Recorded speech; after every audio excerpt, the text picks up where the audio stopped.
আরেকটা প্রশ্ন এখন করতে চাই যে অনেকেই বলতেন বা বলছেন যে জুলাইয়ের ঐক্য ধরে রাখতে হবে।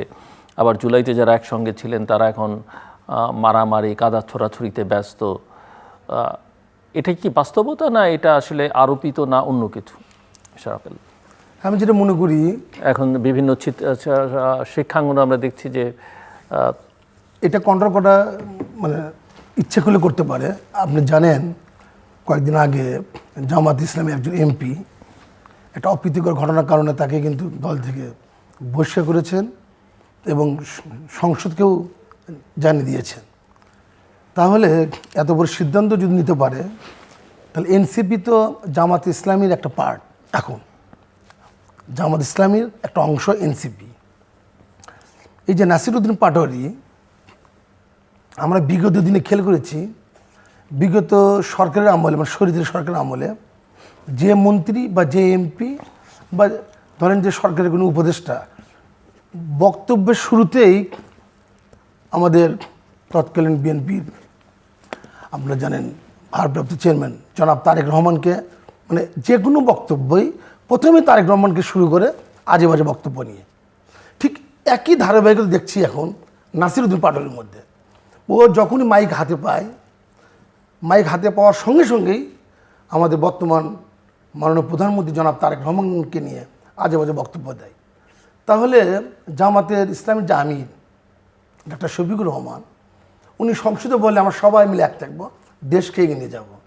তো সে নাসিরউদ্দিন পাটোয়ারিকে ডাক দিয়ে বলতে পারে না যে একজন নির্বাচিত বাংলাদেশের গণতন্ত্রের মানে এই প্রথম মনে হয় যে 2001 সালের পরে এই 2026 সালে যে নির্বাচন হয়েছে, এটা মনে হয় আমার কাছে মনে হয় নিরপেক্ষ, সবচেয়ে বেশি নিরপেক্ষ নির্বাচন হয়েছে।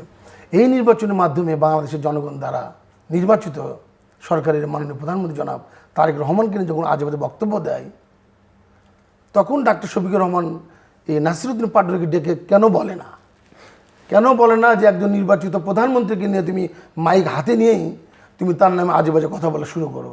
আবার একই কাজ করতেছে আমরা রাশেদ প্রধান, আপনি জানেন।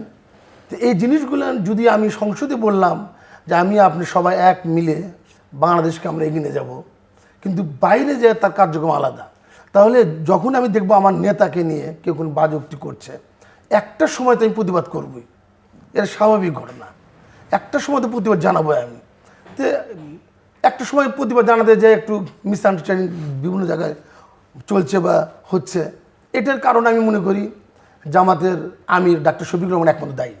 এটা আমি আপনার মাধ্যমে সরাসরি তাকে দায়ী করলাম। এই কারণে এই যে ছাত্র শিবির ছাত্র দল সংঘর্ষ হচ্ছে বা রাজশাহী ইউনিভার্সিটি যে ঘটনাগুলো ঘটলো, সেগুলো সবই আমি মনে করি ছাত্র শিবিরের অভিভাবক ডাক্তার শফিকুর রহমান, এনসিপির অভিভাবক ডাক্তার শফিকুর রহমান। তা আপনি দেখেন ছাত্রদল যখন বক্তব্য দেয় তখন কিন্তু ছাত্র শিবির বা এনসিপি গেলে কখনো বাজে মন্তব্য বাজে বক্তব্য দেয় না। যদি দিত, আমাদের দলের যিনি হাইকমান্ডে আছেন বা স্ট্যান্ডিং কমিটি যারা মেম্বার আছেন তারা অবশ্যই তার শাস্তিমূলক ব্যবস্থা নিতেন। কিন্তু ডাক্তার শফিকুর রহমান বাইরে শুনছেন এবং জামাত ইসলামে যারা বড় বড় লিডার দায়িত্বে আছেন তারা বাইরে থেকে শুনছেন, দেখছেন, হাসাহাসি করছেন, কিন্তু কোনো তার যে একটা শাসনমূলক ব্যবস্থা, এটা আমি বিগত কয়েকদিন ধরে দেখছি কোনো শাসনমূলক ব্যবস্থা নেই।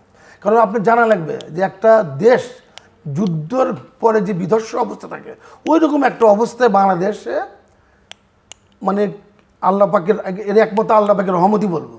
আল্লাহ পাকের রহমতের 17 বছর বিএনপি আন্দোলন করেছে, রাজপথে লক্ষ লক্ষ মামলা খেয়েছে, আমাদের বিভিন্ন নেতাকে যুদ্ধ অপরাধী বানিয়ে ফাঁসিতে ঝুলিয়েছে। এত কিছু করার পরে তারপর আপনি 2024 সালে 5ই আগস্ট ছাত্র জনতা এবং বিএনপি 17 বছর আন্দোলনের ফসল, এই ফসলকে তো নষ্ট করা যাবে না। তা আমার মানে পার্সোনাল বক্তব্য যে আমার বিশ্বাস, যেমন করে কয়েকদিন আগে দেখেছেন ডাক্তার শফিকুর রহমান এলাকায় আমাদের বর্তমান প্রধানমন্ত্রী জনাব তারেক রহমানকে দায়িত্ব দিয়েছেন তার এলাকা দেখাশোনার জন্য, এবং অলরেডি সে তার মন্ত্রণালয়ের মন্ত্রী এবং উত্তরের প্রশাসক এই দুজন মিলে তার এলাকায় কোথায় কোন প্রবলেম, কোথায় কী আছে, কোথায় কেমন করে ওই এলাকা ভালো করা যায়। তো এত কিছু যদি আমরা করি, তাহলে আমাদের নেতাকে প্রথম মাইক নিয়ে আজে বাজে বক্তব্য দিবে, এটা আমার মনে হয় যে ডাক্তার শফিকুর রহমান ইচ্ছে করলেই পারে। জি। আমি এটা তাকে আহ্বান জানাবো আপনি মাধ্যম দিয়ে যে সে জন্য এটা ব্যবস্থা নেই।